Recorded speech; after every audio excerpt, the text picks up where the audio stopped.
पत्थर की शिला में नारी की आकृति थी। अच्छा, पत्थर की शिला में नारी की आकृति हो तो तुम लोग देवी मानते हो कि नहीं मानते हो? हम लोग भी कहते हैं भाई देवी जी का स्थान है।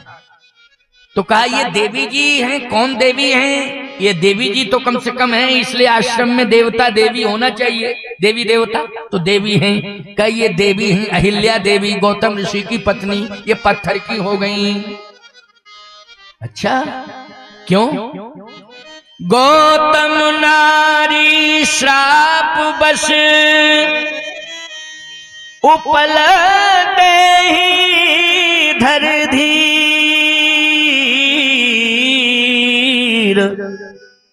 चरण कमल रज चाहती, कृपा करहु रघुवीर। गौतम नारी श्राप बस, ये श्राप के वशीभूत, ये पत्थर हो गई श्राप के कारण। किसने दिया श्राप? का इनके पति गौतम ने श्राप दे दिया। इतने ज्यादा नाराज हो गए कि पत्थर ही बना दिया। अरे भाई, पति नाराज होता है, दो चार शब्द सुना देता है बस। देखो आजकल नारी के ऊपर हाथ उठाना अपराध है, समझ लेना। नहीं तो क्या नंबर डायल होता है? तुम लोग बताओ ना, नंबर डायल नहीं करते हो क्या? 112? हमको पता नहीं है, लेकिन हाँ कुछ डायल होता है। घर बैठे बैठे ही इंतजाम हो जाएगा, तुम्हारे लिए बढ़िया फोर व्हीलर गाड़ी आ जाएगी। बैठो इसमें, बैठो, चलो तुमको ले चले, स्वागत करें तुम्हारा, चलो तुमको बढ़िया रसगुल्ले खिलावे। क्या बढ़िया रसगुल्ले मिलते हैं वहाँ, गालियां खाने को मिलती हैं क्या? कि रसगुल्ले रसगुल्ले खाने को मिलते हैं, गालियां गालियां खाने को मिलती हैं। इसलिए दो चार शब्दों में थोड़ा डांट डपट दो, बस हाथ उठाने की जरूरत नहीं है। देखो मुस्कुरा रही हैं आपस में, एक दूसरे से बोल रही। अच्छा, महात्मा बुलाया कथा में, कैसी बढ़िया बात कह रहा है साधु है। फेवर की बात हो रही है ना, इसलिए फेवर की बात हो रही। तो प्रिय भक्तों, आज विश्वामित्र जी ने बताया कि श्राप अहिल्या को मिला इसलिए पत्थर हो गए, और इंद्र के कारण मिला। तो भगवान राम ने कहा कि इंद्र को ऐसी क्या पड़ी थी कि जो यहां आकर के आश्रम को उजाड़ के चला गया। तब कथा सुनाई विश्वामित्र जी ने। थोड़ा सा ये अहिल्या जी का प्रसंग है, इसको भी सुन लो, क्योंकि ताड़का का मरण हुआ तो अहिल्या का बीच में तरण हुआ, फिर अंत में जानकी का वरण हुआ। ये सिस्टम चला है पूरे अयोध्या से लेकर के जनकपुर तक की, मिथिला तक की यात्रा का। इसलिए 3 ये नारियां हैं, और इसी क्रम में 3 स्थान हैं। एक तो अयोध्या, दूसरा बक्सर सिद्धाश्रम, और तीसरा जनकपुर धाम। ये 3 आश्रम। उसी सिद्धाश्रम के बगल में गौतम आश्रम है, गौतम ऋषि का, ज्यादा दूर नहीं है, बिल्कुल पास पास में। कहा ये इंद्र क्यों आया, क्या जरूरत थी इंद्र को आने की? विश्वामित्र जी ने कहा कि पहले इंद्र चाहता था कि मेरा विवाह अहिल्या के साथ हो। तो ये अहिल्या कौन है? कहा ब्रह्मा की पुत्री है। ये किसकी पुत्री है? ब्रह्मा जी की पुत्री है। तो ब्रह्मा की पुत्री है ये अहिल्या। ब्रह्मा जी ने विवाह क्यों नहीं किया इंद्र के साथ? ब्रह्मा जी ने इसलिए विवाह नहीं किया क्योंकि इंद्र की सोच अच्छी नहीं है। इसका मतलब यह है कि धन वैभव पर लोग पहले नहीं जाते थे, सोच किसकी कैसी है। सोच अच्छी है तो चरित्र अच्छा है, और सोच अगर बिगड़ी है तो चरित्र बिगड़ा हुआ है। और ब्रह्मा ने जो निर्णय लिया है, ब्रह्मा पिता हैं, पिता ने निर्णय लिया कि मुझे अगर अपनी बेटी की शादी करनी है तो जिसके विचार अच्छे हैं और व्यवहार अच्छा है उसी के साथ करना। तो इंद्र का विचार अच्छा नहीं है और व्यवहार भी अच्छा नहीं है। भगवान शिव ने तपस्या की तो इंद्र ने कामदेव को भेज दिया। इसलिए तीसरे नेत्र से भगवान शिव ने जारे काम महेश, बोलो कामदेव को जला दिया कि नहीं जला दिया? लेकिन कामदेव को भेजा किसने था, जल्दी बोलो। कामदेव को भेजने वाला कोई था तो वो कौन था? इंद्र था। अच्छा, नारद जी तपस्या कर रहे थे तो कामदेव को किसने भेजा? इंद्र ने भेजा। विश्वामित्र जी ने तपस्या की तो मेनका जैसी अप्सरा को किसने भेजा था, बोलो। मेनका जैसी अप्सरा को इंद्र ने भेजा था। 12 साल तक दुनिया नहीं देखी, केवल मेनका ही को देखते रहे। बोलो, 12 साल दुनिया नहीं देखी, केवल मेनका मेनका मेनका मेनका मेनका है। ये मेनका, मैं मानी अभिमान, और इसी अभिमान में मेनका का अर्थ है मैं रूपी अभिमान से नाक कट जाए। क्यों भाई? बस 12 साल में क्या स्थिति हुई किसकी? विश्वामित्र जी की। ये करतूत किसकी है? ये इंद्र की करतूत है, इंद्र की। इसलिए ऊंच निवास नीच करतूती, ऊंच निवास नीच करतूती, देख न सकई पराई विभूति, देख न सकई पराई विभूति, देख न सकई पराई विभूति, देख न सकई पराई विभूति, ऊंच निवास नीच करतूती। यह है इंद्र के लिए अर्धाली रामायण की। तो इंद्र ने सोचा था कि मैं अपना विवाह अहिल्या से करूंगा, अहिल्या के साथ मेरा परिणय होगा, लेकिन ब्रह्मा जी ने मना कर दिया। लेकिन बेटी इतनी आज्ञाकारिणी है कि अपने पिता की बात मान गई। और आजकल बड़ी मुसीबत है, आज पिता के साथ क्या विडंबना जुड़ जाती है। या तो वो घर से बाहर नहीं निकलता है, या सल्फास खा लेता है, या कोई गलत घटना को अंजाम भी दे देता है, जिससे परिवार बिगड़ जाता है, सब कुछ बर्बाद हो जाता है। ये देख रहे हो ना, सोशल मीडिया में सब तो दिखाई दे रहा है। आज ही मध्य प्रदेश में एक पिता ने, पूरे परिवार ने अपनी जिंदा बेटी की अर्थी निकाली, मतलब प्रतीक में पुतला बनाकर। इसका अर्थ क्या है, जल्दी बोलो जरा। बेटी जिंदा है लेकिन पुतला बना करके अर्थी निकाल दी और अंतिम संस्कार कर दिया। क्या है ये है क्या? इसलिए प्यारे, मेरी प्रार्थना है बेटियों, माँ बाप का आदर करो, उनकी बात मानो और कुल खानदान परंपरा की प्रतिष्ठा बचाओ। मैं अहिल्या जी को प्रणाम करता हूं, लाख बार प्रणाम करता हूं कि उनका भी मन था कि मेरा विवाह हो जाए इंद्र के साथ, और इंद्र ने तो पूरी ताकत लगा दी कि मेरा विवाह अहिल्या के साथ हो। लेकिन ब्रह्मा जी ने हस्तक्षेप कर दिया कि नहीं, मैं अहिल्या का विवाह, बेटी का विवाह इंद्र से नहीं करूंगा।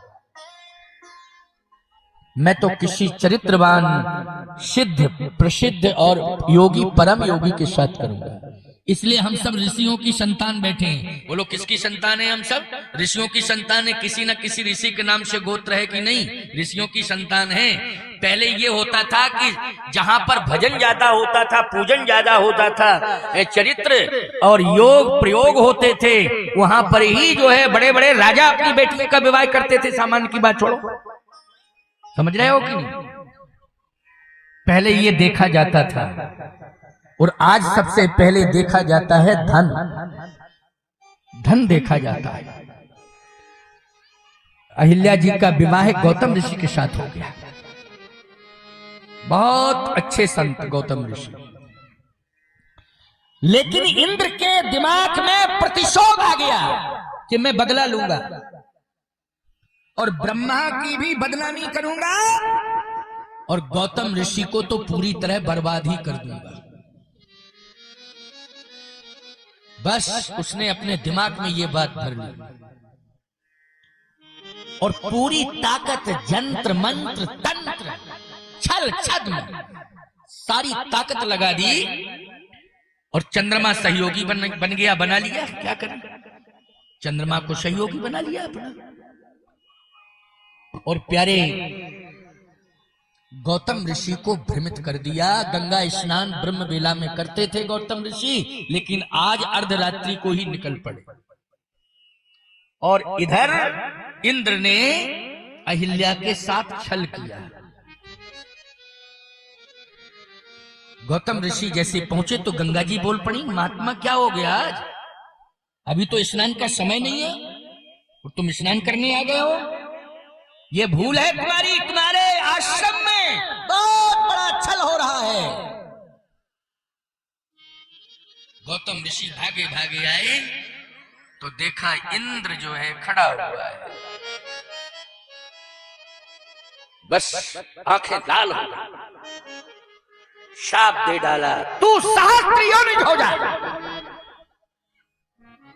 बस जैसे ही श्राप लगी इंद्र को, पूरे शरीर में दूषित रक्तस्राव होने लगा। समझ रहे, बदबूदार खून निकलने लगा, रोम रोम गंदा रक्त रोम रोम से एकदम। इसको भयंकर बीमारी कहते हैं। बोलो खतरनाक बीमारी है कि नहीं? पूरे शरीर में वो कंडीशन हो गई तत्काल।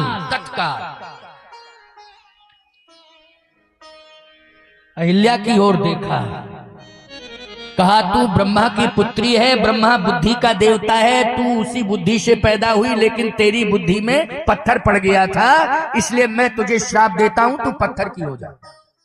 गौतम ऋषि ने अहिल्या को पत्थर बना दिया, वो पत्थर हो गई। और इंद्र के शरीर से दूषित रक्त प्रवाह होने लगा। इंद्र क्षमा मांगता है। गौतम ऋषि ने कहा नहीं, भोग भोगो, ये भोग भोगने का परिणाम है। इसलिए जो ज्यादा भोगी होते हैं वही ज्यादा रोगी होते हैं, सबसे बड़े रोगी होते हैं। इसलिए संयमी जीवन जीना चाहिए।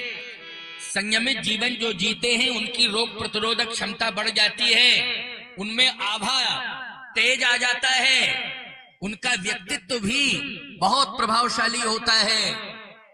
इसलिए हमेशा संयमित जीवन जियो।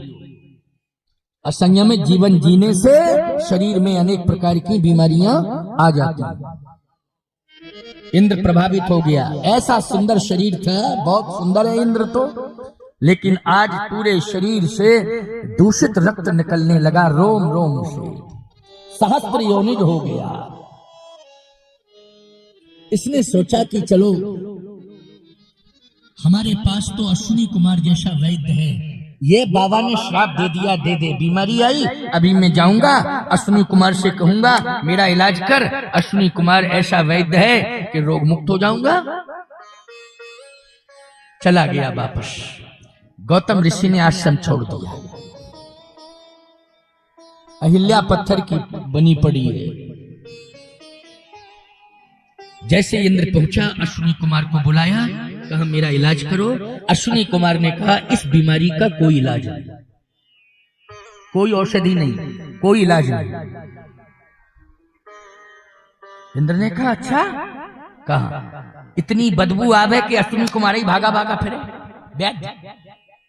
इतनी बदबू आ रही थी। समझ गए हो कि नहीं? याद रखना, देवता भी भागे भागे फिर रहे। क्यों? राजा को छोड़ करके प्रजा अगर दूर हो जाए तो राजा किसी काम का है? उसको तो चुल्लू भर पानी में डूब के मर जाना चाहिए। लेकिन श्राप में यह है कि तू अमर ही रहेगा, लेकिन दुर्गंध कभी तेरी समाप्त नहीं होगी। जैसे अश्वत्थामा के सिर से मणि निकाल ली गई तो वहां सिर से दुर्गंध आती है। अमर है वो, अभी जिंदा है। द्रोणाचार्य का पुत्र अश्वत्थामा जिंदा है अभी, लेकिन दुर्गंध आ रही है, छिपा छिपा फिरता है कि कहीं किसी के सामने जाऊं तो लोग बदबू देख करके भागने न लगे। बोलो ऐसी अमरता किस काम की है? कि सड़ रहे हो और मर नहीं रहे हो। यही है भोगों का भोग, यही कर्मों का फल है। इंद्र ने कहा कि अगर तुम्हारे पास औषधि नहीं है तो कोई उपचार है? अश्विनी कुमार ने कहा एक ही उपचार है। जब डॉक्टर जवाब दे देते हैं तो अंत में एक शब्द कहते हैं कि बस भगवान चाहेगा तभी ये बीमारी दूर होगी, वरना नहीं हो सकती। इसलिए अगर आप भगवान का डर ही राम मिथिला पहुंचेंगे तो तुम स्वर्ग छोड़ करके मिथिला में जाना और प्रभु का दर्शन कर लेना। प्रभु के दर्शन से, प्रभु राम के दर्शन से तुम्हें आरोग्यता मिल जाएगी, तुम्हारी सारी बीमारी दूर हो जाएगी। समझ गए हो ना भाव? समझ में आ गया? इसलिए रोज भगवान का दर्शन सुबह शाम करो, बीमारी भागेगी, बीमारियां भागेंगी। लेकिन क्या करें? या तो मोबाइल में आंखें अड़ाए पड़े हो या टीवी में। तो बस यही है कि मोबाइल के कारण तुम्हारा आयल हीमोग्लोबिन कम हो जाता है और टीवी के कारण बीमारी अंदर टीवी चली गई, अंदर ही चली गई। वो बीमारी कितनी खतरनाक आई। ये आयल मोबाइल के कारण ये आयल नहीं बचा है? कहते हो नहीं, अब तो खून चढ़वाना पड़ेगा, खत्म हो गया है? इतने पॉइंट बचा, अब मरने की कंडीशन है? खबरदार, भगवान के दर्शन से तेज आएगा, बीमारियां दूर होंगी, जितने पाप होंगे वो भागेंगे और हमारा जीवन स्वस्थ होगा, मस्त होगा और अच्छे कामों में व्यस्त होगा भगवान के दर्शन से। इसलिए रोज सुबह शाम भगवान का दर्शन करो, चाहे जैसे व्यस्त बने रहो, लेकिन टाइम निकाल करके भगवान का दर्शन करो। यह है दर्शन का महत्व। इसलिए मंदिर बनवाए गए, मंदिर के दर्शन के लिए। क्या मंगलवार को करना चाहिए? अरे गांव वाले तो रोज ही करें कि मंगलवार को। जब रोज नहीं जाते हो गांव वाले तो मंगल को क्या मिल जाएगा तुम्हें? जबरदस्ती। तुम्हारे लिए तो हनुमान जी बैठे हैं, गांव वालों रोज ही मंगल है, हर दिन मंगल है। क्यों भाई, है कि नहीं? हर दिन मंगल है। बाहर वालों के लिए भले ही एक दिन मंगलवार के दिन आते हैं, दूर से चल के आ रहे हैं, तुम गांव वालों के लिए तो हर रोज मंगल है। फुर्सत है नहीं? फुर्सत ही नहीं है, दर्शन करने की फुर्सत नहीं।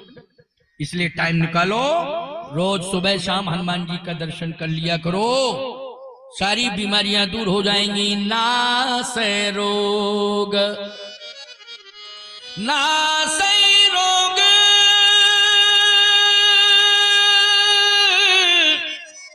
हरे सब पीरा,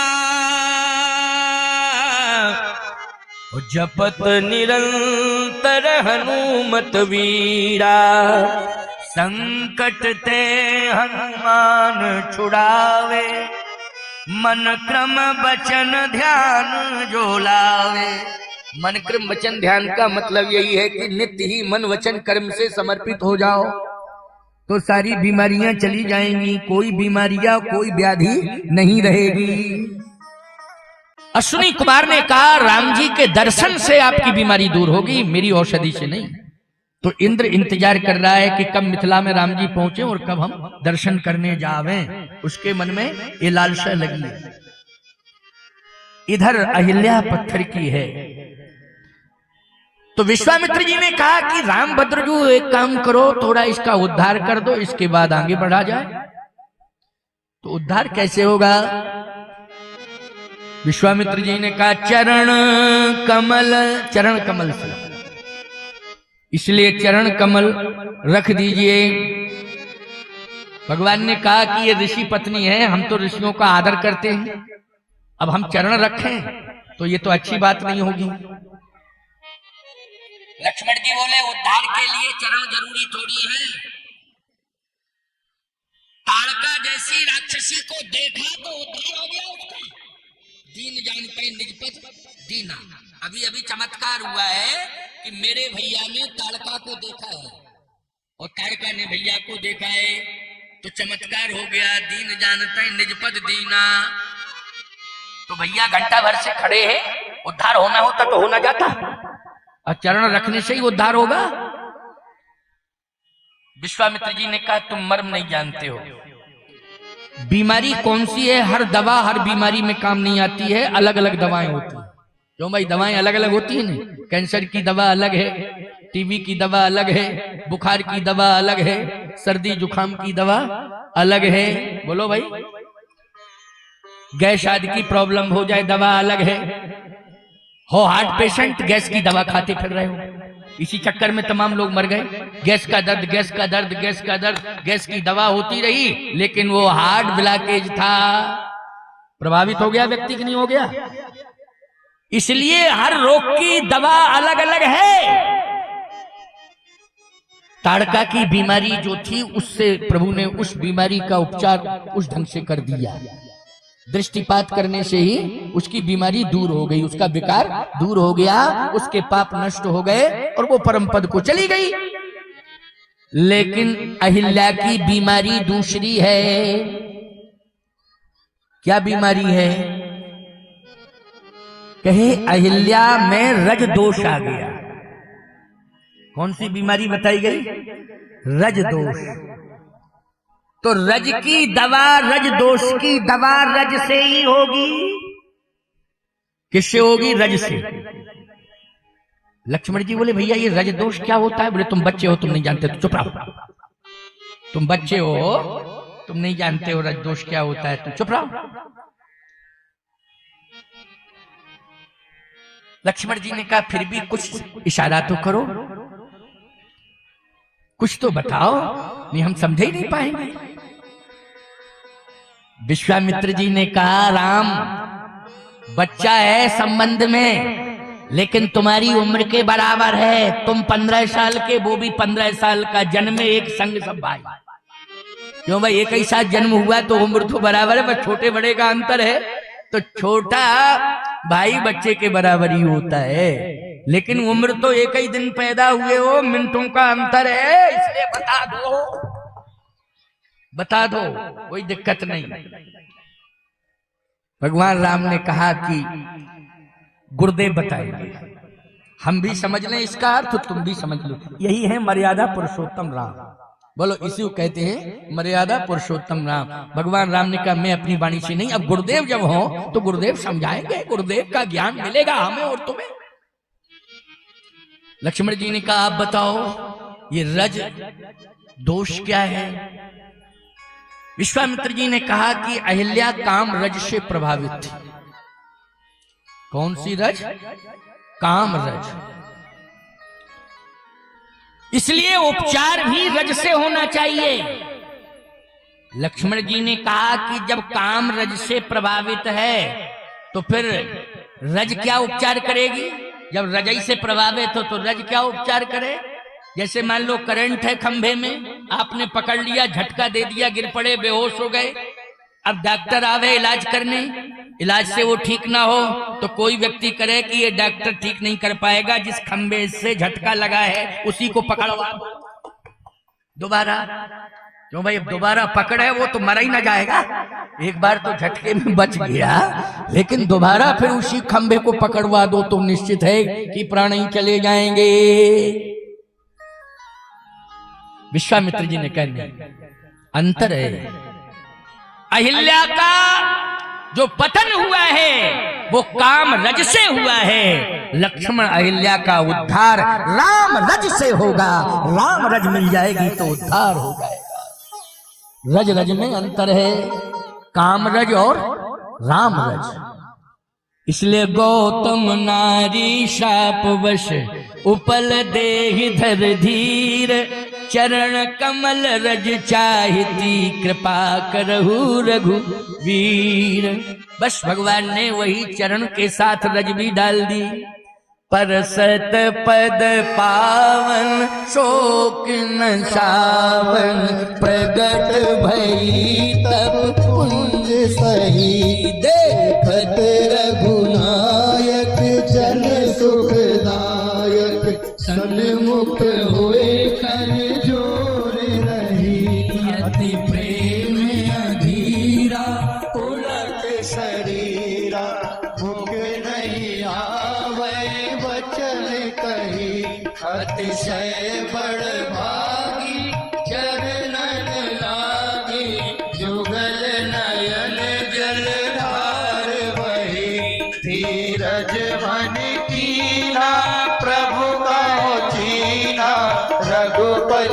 कृपा भगति पाई, अति निर्मल वाणी स्तुति ठाई, ज्ञान गान जय रघुराई।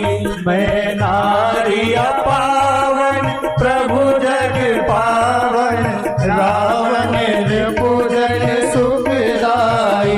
राजीव विलोचन भव भय मोचन, पाहि पाहि शरण आई। मुनि श्राप जो दीना अति भल कीना, परम अनुग्रह मैं माना। देखो भरि लोचन हरि भव मोचन, यही लाभ शंकर जाना। विनती प्रभु मोरी मैं मति भोरी, नाथ न माधव बरयाना। पद कमल परागा रस अनुरागा, मम मन मधुप करे पाना। जय पद सुर सरिता परम पुनीता, प्रगट भई शिव शीश धरी। सोई पद पद कर पूजत जत यज, मन शिर धरे कृपाल हरि।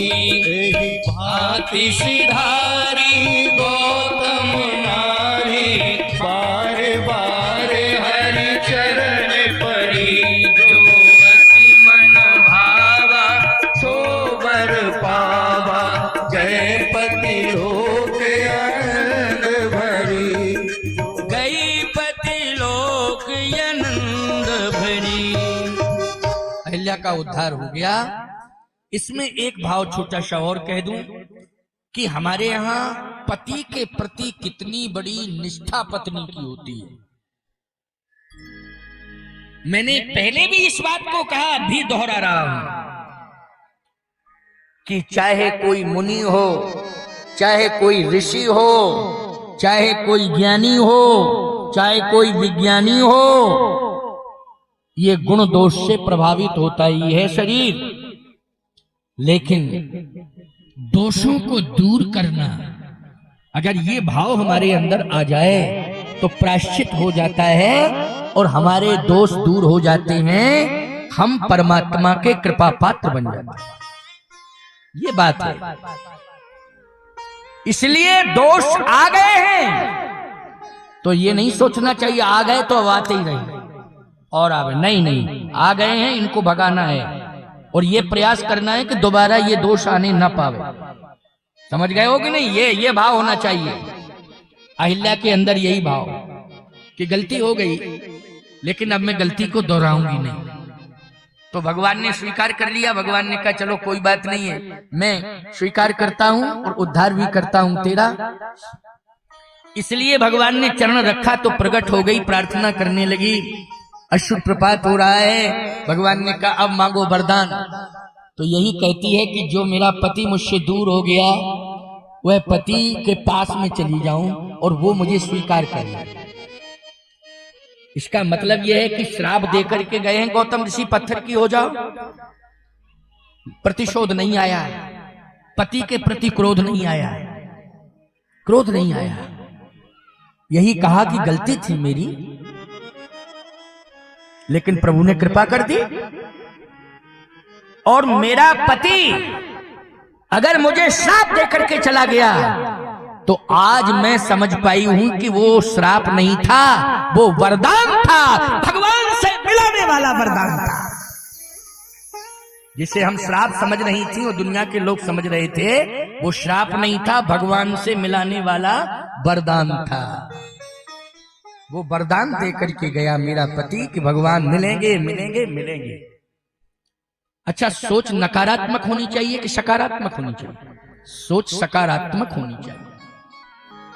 हम दूसरों में दोष ना देखें, अपने दोषों को देखें। लेकिन दिक्कत इस बात की है कि दूसरों के दोषों को हम देखते हैं, अपने दोषों को देखते ही नहीं है, ना बताते हैं ना कहते हैं।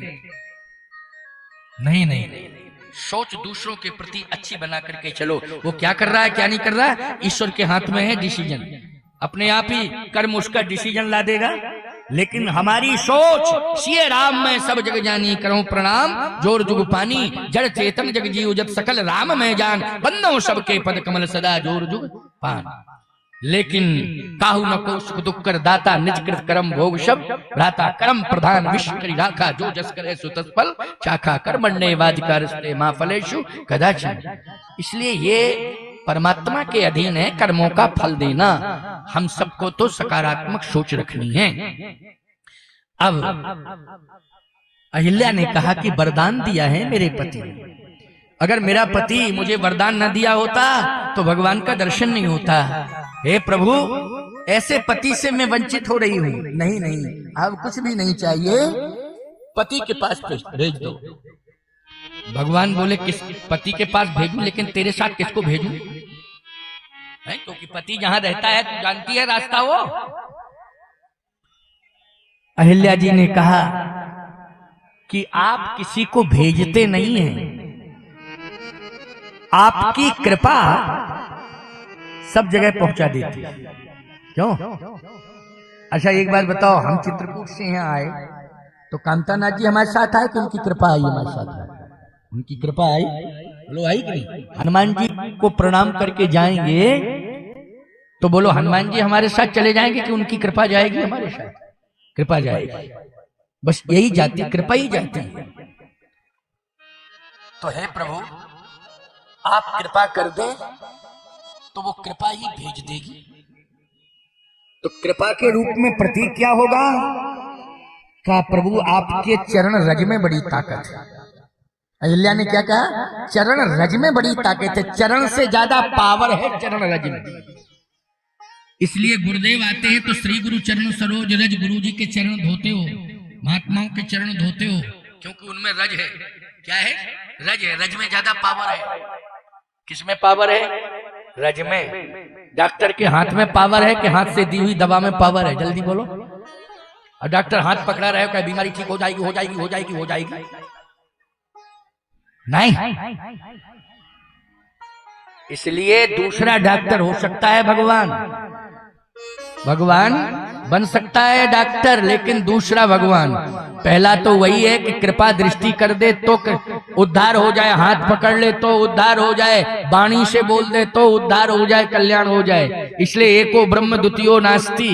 लेकिन इस धरती का दूसरा भगवान डॉक्टर को मानने लगते हो। क्यों? क्योंकि वो ऐसी दवा दे देता है कि उससे बीमारी खत्म नहीं होती लेकिन दब जाती है। इसलिए उसका नाम है दवा। उसका नाम क्या है? दवा। बीमारी ठीक नहीं होती है, दवा देता है। बीमारी ठीक करने वाला तो डॉक्टर सबसे बड़ा दुनिया का बैठा हुआ है, संकट मोचन हनुमान। बोलिए संकट मोचन हनुमान जी महाराज की जय। ना से रोग हरे सब पीरा, केवल दृष्टिपात कर दे तो जितने प्रकार की बीमारियां हैं एक ही साथ भाग जाए। इनसे बड़ा संसार में कोई डॉक्टर नहीं है। तो आज कहा प्रभु कृपा ले जाएगी, अहिल्या करी कृपा। भगवान ने कहा ठीक है। तो रज में ज्यादा कृपा है, महत्व है और महिमा है रज की। हाँ प्रभु। भगवान ने कहा लो ये रज हाथ में ले लो, मुट्ठी में भरो और बस इसी के सहारे तुम पति के पास पहुंच जाओगे। तो वही रज जो है अहिल्या हाथ में लेकर के जा रही है और उसी रज ने गौतम ऋषि जहां तपस्या कर रहे थे वहीं खड़ा कर दिया अहिल्या। उद्धार हुआ है तो गई कहां है? गई पतिलोक के आनंद भरी, आनंद लेकर के गई। रज में आनंद भी है तो आनंद लेकर के जा रही है और पहुंच गई कहां? जहां पर पति तपस्या कर रहा है। बस जैसे ही प्रणाम किया तो गौतम ऋषि के नेत्र खुल गए। गौतम ऋषि को क्रोध आ गया है, तू यहां भी आ गई? किसने भेजा? अहिल्या बोली जो चेतन को जड़ करे जड़े करे चेतन। क्यों भाई?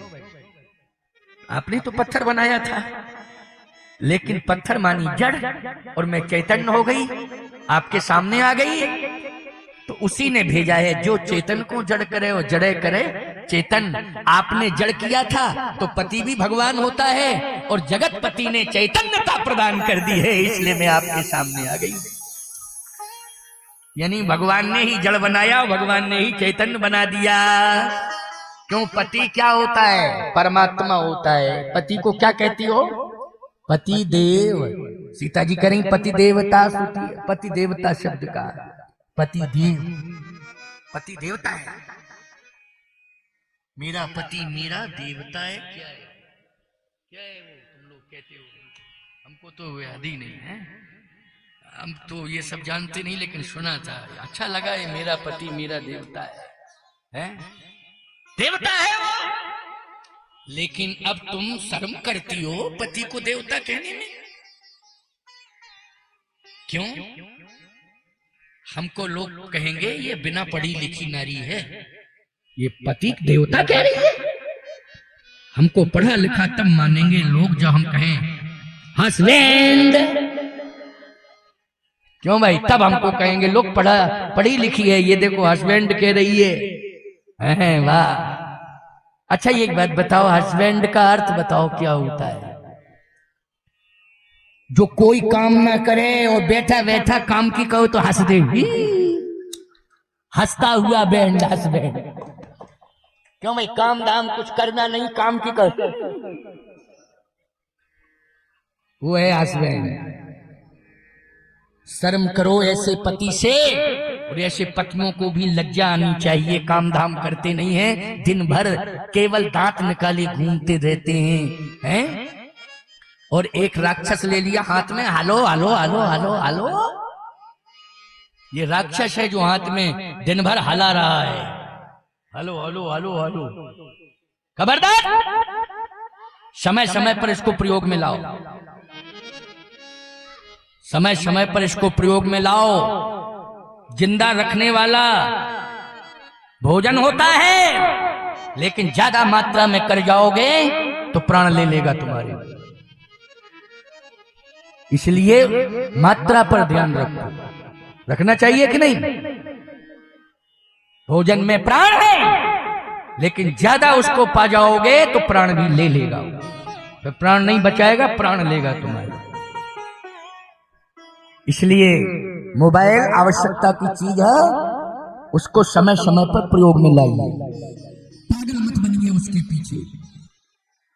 यदि तुम्हें पागल ही बनना है तो भगवान के चरणों की भक्ति कर लो, बस इसी में पागल हो जाओ तो तुम मीरा बन जाओगी और तुम प्रहलाद बन जाओगे। तुम मीरा बन जाओगे, शबरी बन जाओगे। भक्ति में पागल भी होगे तो शबरी बनोगी, मीरा बनोगी, और तुम भक्ति में पागल बनोगे तो प्रहलाद बन जाओगे, बन जाओगे कि नहीं? लेकिन इस मोबाइल फोन में पागल मत बनो, इसमें सेंस में रहो, सेंस मत खो, सेंस में आ जाओ, सावधान हो जाओ। कितने बच्चे जो है एक्सीडेंट के शिकार हो गए मोबाइल के चक्कर में। बोलो हुए कि नहीं? गाड़ी चला रहे हैं, कान से मोबाइल लगाए हैं, आंखें ऊपर किए हैं, कनपट्टी नीचे किए हैं, और सामने धाम। फिर घर नहीं गए, ऊपर चले गए, मोबाइल ने साथ नहीं दिया, वो नीचे ही रहा, वो पड़ा है। टन टन टन टन घंटी भी बंद हो गई, वो बजता था। कौन बजावे? जिससे बात कर रहे वो कह रहा हेलो हेलो हेलो। अब क्या हाल है? वो तो ऊपर चला गया। हेलो हेलो क्या होता है? खबरदार बच्चों, प्रभावित मत हो। ये मानसिक तंतु तुम्हारे प्रभावित हो रहे हैं, इसी से ब्रेन में बहुत गंभीर बीमारी आ रही है। ब्रेन हेमरेज होने की भी संभावना बढ़ रही है, तुम्हारी मेधा कमजोर हो रही है। इसलिए अपनी मेधा को ऊर्जावान बनाओ, और सरस्वती कहीं तुमसे नाराज ना हो जाए, इस बात का ध्यान रखो। इसलिए सरस्वती कहती है कि ब्रह्म मुहूर्त में जागो, ब्रह्म का ध्यान करो, तो मैं तुम्हारे मस्तिष्क में सदा रहूंगी। या कुंद इंद तुषार हार धवला। इसलिए विचार करने की जरूरत है। पति देवता है, इसलिए उसको पश्चिमी भाषा से संबोधित मत करो। पश्चिमी भाषा से संबोधित करने से तुम्हारी जिह्वा में प्रदूषण आ जाता है। इसको रसना बनाओ, जिसमें रस है वही रसना। अहिल्या ने कहा कि जगतपति ने भेजा है, जगतपति ने भेजा है। झूठ बोल रही है। किसी तंत्र मंत्र वाले ने तंत्र प्रक्रिया का प्रयोग करके तो नहीं भेज दिया, इसलिए मैं तंत्र को नहीं मानता हूं, मैं तो राम मंत्र को मानता हूं। किसको? राम मंत्र को। मेरे ऊपर तंत्र मंत्र का प्रयोग नहीं चल सकता है, ना प्रभावित कर सकता है, क्योंकि पहले तू इंद्र के चक्कर में पड़ गई, अब किसी तांत्रिक के चक्कर में आ गई है। हाँ, किसी तांत्रिक ने तंत्र प्रयोग कर दिया है। अहिल्या ने कहा कि अगर आप मेरी बात को सत्य नहीं मान रहे हैं तो मैं प्रमाण दे करके सत्यापित कर रही हूं। हाँ, अगर तू प्राण दे करके सत्यापित करेगी तो मैं विश्वास कर लूंगा। और जैसे ही मुट्ठी में जो राम रज थी, रामचरण रज, अहिल्या ने मुट्ठी खोली तो श्री राम का दर्शन मिल गया गौतम ऋषि को, प्रभु राम का दर्शन। जैसे ही प्रभु राम का दर्शन हुआ तो क्रोध जो है करुणा में बदल गया, टप टप टप टप आंसू गिरने लगे। बोलो, परिवर्तन हो गया कि नहीं? और कहने लगे, वाणी का स्वर बदल गया। अहिल्या कह रही थी, धन्य है मेरा पति जो राम से मिला दिया। अब गौतम ऋषि कह रहे हैं, धन्य है मेरी पत्नी जिसने राम का दर्शन करा दिया है, धन्य है मेरी पत्नी जिसने राम का दर्शन करा दिया है। बोलो, दोनों की सकारात्मक सोच हो गई कि नहीं हो गई? उधर राम जी से क्या कह रही थी अहिल्या कि मेरे पति ने राम का दर्शन कराया, इधर गौतम ऋषि कह रहे हैं, धन्य है मेरी पत्नी जिसने मुझे राम का दर्शन करा दिया। क्योंकि उस राम रज में कौन थे? राम का अस्तित्व था, इसलिए राम प्रकट हो गए, दर्शन दे दिया। अहिल्या कहती है कि मुझे स्वीकार कर लो, बस और कुछ नहीं, बस मुझे। अब यहां पुनः वर्ण हो रहा है अहिल्या का। गौतम ऋषि करेंगे ना वर्ण। अच्छा, वर्ण की परंपरा में सिंदूर की महिमा है। बोलो भाई, विवाह में वर्ण की परंपरा में किसकी महिमा है? सिंदूर की महिमा है। इसलिए सिंदूर कहां से आएगा? और ये ऋषि परंपरा है। सिंदूर वाली कौन सी परंपरा है? जल्दी बोलो। ये वैदिक परंपरा है, यही ऋषि परंपरा है, यही सनातनी परंपरा है। लेकिन दोबारा वर्ण करना है, क्योंकि वो पत्थर की हो गई थी। याद रखना, पत्थर की हो गई, पुनः प्राण प्रवेश हुए हैं तो वर्ण की प्रक्रिया होगी, तो उसकी विधि पूरी होनी चाहिए। इसके लिए सिंदूर की बड़ी महिमा है, सिंदूर की बड़ी महिमा है। आज सिंदूर कहां से आएगा? गौतम ऋषि ने कहा, अहिल्या मैं मजबूर हो रहा हूं, क्योंकि अंगीकार तो तब करूंगा जब सिंदूर तेरे मस्तक में लगा दूंगा, वरना दोष आ जाएगा। बिना सिंदूर के मैं अंगीकार नहीं करूंगा। वाह, इसको कहते हैं चरित्र। क्यों भाई? चरित्र। इसलिए इस कलिकाल ने और ये अंग्रेजों ने, पश्चिमी लोगों ने कल्चर बदल दिया, सिस्टम बदल दिया। पहले था मैरिज, फिर था लव, अब हो गया लव फिर मैरिज, उल्टा उल्टा कर दिया।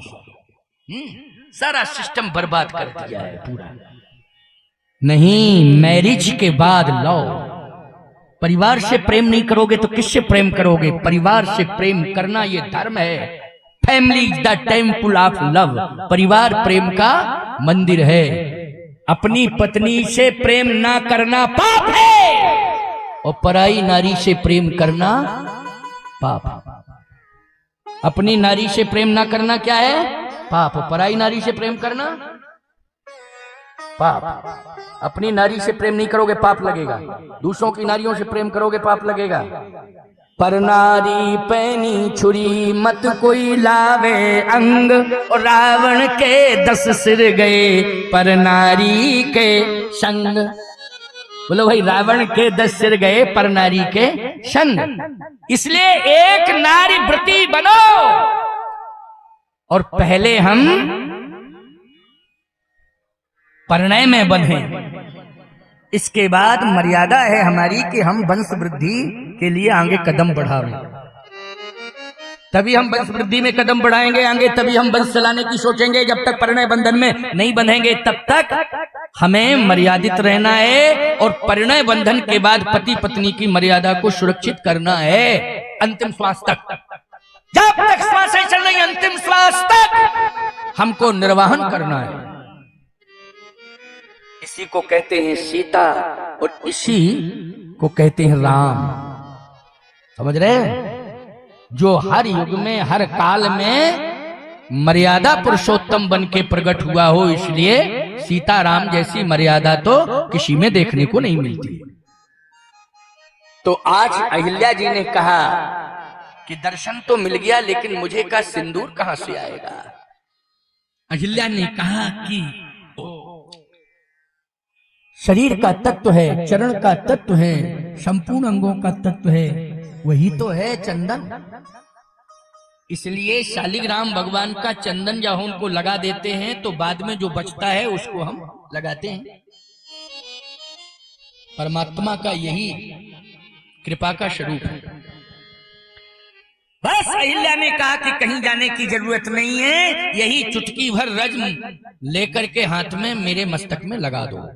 बस उसी समय गौतम ऋषि ने अहिल्या के हाथ में जो राम रज थी उसको चुटकी में भरा और अहिल्या के मस्तक पर लगा दिया। उसी समय गौतम ऋषि का अहिल्या का भाव भरा मिलन हो गया परिणय।